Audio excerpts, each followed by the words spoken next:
and welcome to our film on phonics. So today we're going to define what is phonics and what is phonic instruction. So the aim of phonics instruction is to help children acquire alphabetic knowledge to read and spell words.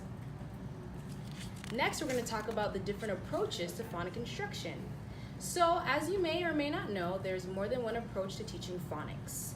You have synthetic phonics, analogy phonics, analytic phonics, and embedded phonics. And some good phonics instruction includes teaching phonics, using it to develop understanding of the alphabetic principle, incorporating phonemic awareness, and providing sufficient practice in reading words. And there are many different methods for teaching phonic elements. The first we're going to talk about is decodable text. So, decodable text is a reading practice where students learn how to get a stronger start to their reading development. In the decodable text reading practice material, the majority of the words are linked to phonics instruction, and they use sound or spelling relationships and spelling patterns students have already been taught. And another strategy within teaching phonic elements is continuous blending. Continuous blending is a strategy where we use teaching sound by sound and we progress to whole words.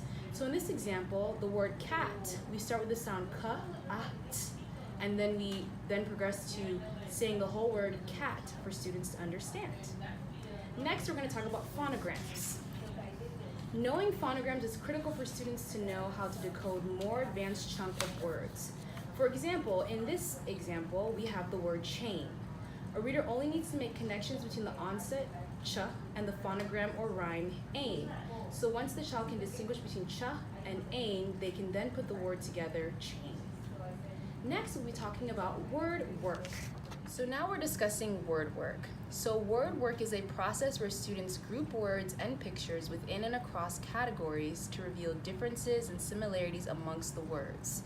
Picture sort, the picture that is on our current slide, is a word sorting activity. So we'd all say, point to the apple and say, if A is the first sound in the picture's name, we will put the picture below this card. We would do something quite similar for the picture of the hat. We would say, if A is the second sound in the picture's name, we'll put the picture below this card. And that is how picture sorting works. This also can be seen with other familiar words for students, like cat in the hat.